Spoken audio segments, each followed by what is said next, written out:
Alors imaginez comme dans un film.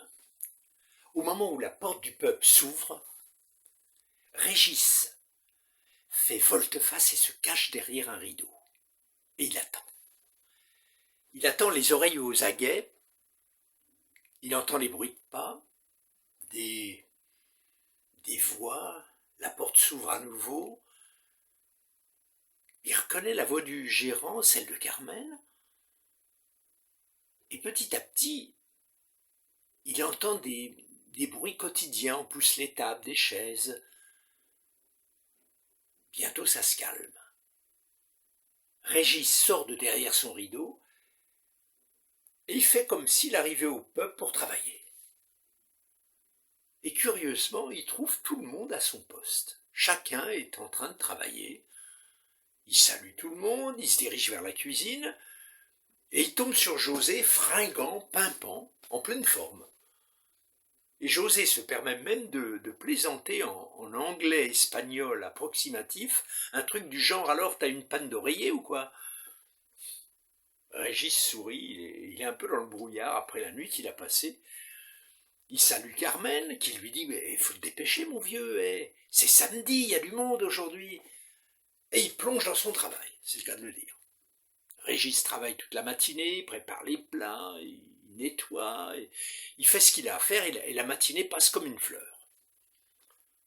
Le midi, il mange avec ses collègues, qui lui disent « Alors tu viens au combat de boxe ce soir, il y a un super combat. » Il leur dit qu'il va réfléchir, qu'il n'est pas sûr, et l'après-midi, c'est vraiment dur, hein, il est fatigué.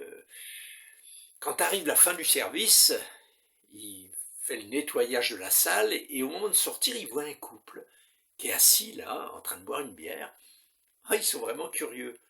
Lui, le bonhomme, il est longiligne, il a un petit chapeau melon, un pébroc. La femme est un peu ronde, elle a des petites lunettes avec des cheveux bouclés, roux. On dirait le couple So British qu'il a rencontré au Muséum d'Histoire Naturelle à Austerlitz. Vous vous souvenez? Oui, au moment où il a décidé de partir en Angleterre, grâce à ce couple. On jurerait les mêmes. Alors, Régis leur fait un sourire et ils n'ont pas l'air de le reconnaître. Bref, il termine son service, il sort. Ce soir-là, il n'ira pas à la boxe. Non. Il sort et pourtant il pleut et il se met à marcher sous la pluie. Et il y a toutes les idées qui lui reviennent. Ça dégouline avec la pluie dans ses pensées. Pourquoi il est venu en Angleterre? Le rêve de sa mère. Il est venu à cause de paroles d'un couple british. Il fait un boulot de plongeur qu'il n'a pas choisi et il fait le constat qu'il n'a pas choisi grand-chose dans sa vie. Pourquoi il n'a pas pensé à lui? Pourquoi il ne réalise pas ses rêves? Il est un peu agacé, puis la pluie tambourine sur sa tête. Et il passe devant un cinéma. Il irait bien voir un film. Et là, sur le perron, il aperçoit une fille qu'il voit souvent au pub. C'est une fille qu'il aimerait bien aborder et il n'a jamais osé. Visiblement, elle est toute seule, ce serait le moyen de l'inviter à aller au cinéma. Un moyen de se rencontrer, de faire connaissance. Tiens, d'ailleurs, il y a un film qu'il aimerait bien voir. C'est La séance d'après. Ça tomberait bien. Ce film, c'est un conte un peu fantastique. Régis l'a lu, il a lu le livre et ça lui a donné envie de voir le film. En gros, c'est un type qui a signé un contrat avec la mort. Ouais. La mort lui permet de savoir qui va mourir bientôt et qui va vivre. Alors cet homme devient médecin. Il a un pouvoir parce que lorsqu'il visite un malade, si la mort est au chevet du malade, à côté de sa tête, c'est qu'il va s'en sortir, et si la mort est au pied du malade, c'est qu'il va mourir. Ce qui fait que ce médecin donne toujours le bon diagnostic, et sa réputation devient fabuleuse.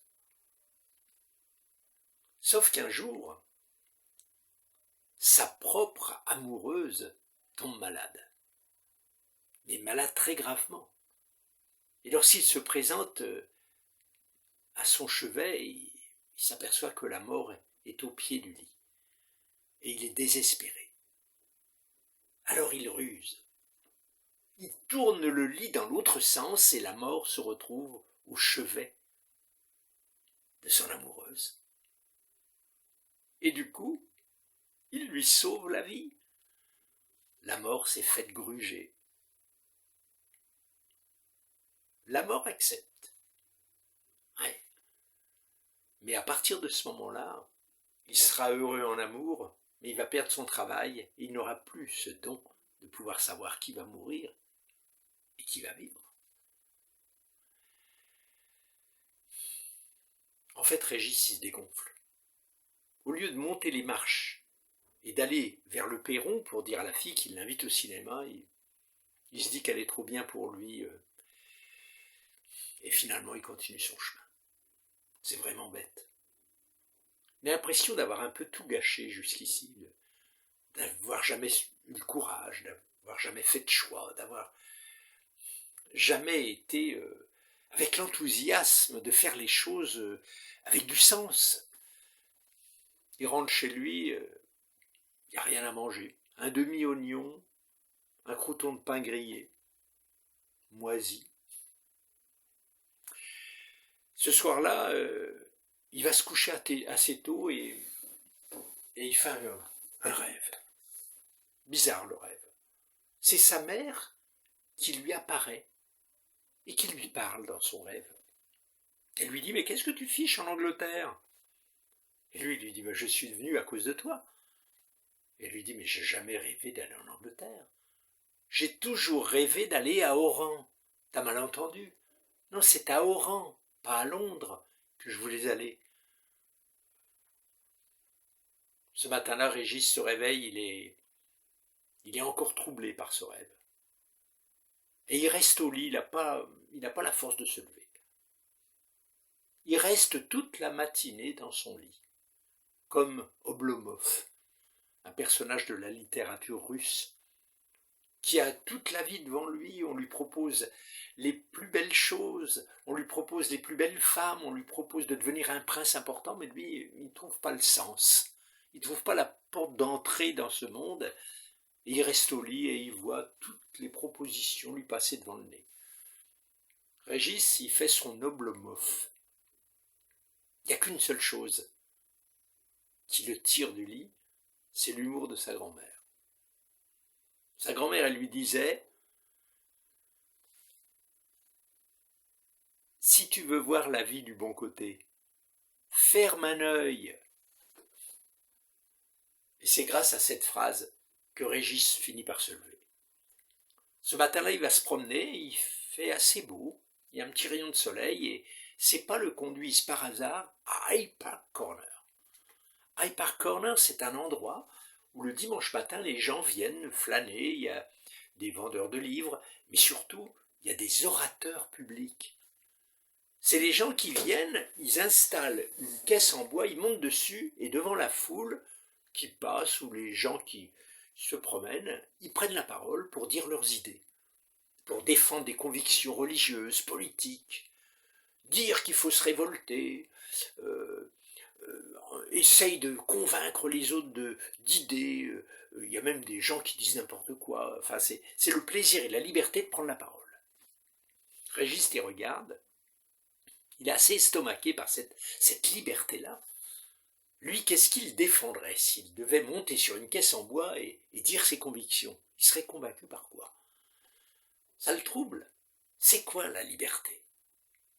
Il se dit toute cette liberté dont j'ai hérité, toutes les choses que m'ont transmis mes ancêtres, c'est quoi la liberté? C'est faire ce qu'on aime faire dans son petit coin, ses petits choix. C'est quoi la liberté? C'est la liberté de convaincre les autres de ses idées. C'est de les enrôler dans des folies mystiques. C'est quoi la liberté? C'est d'exploiter les autres. C'est de participer à un système qui reproduit les inégalités. C'est de devenir un robot. Qu'est-ce que la liberté? Régis aura envie de faire quelque chose qui l'engage sur un chemin, mais il sait pas comment.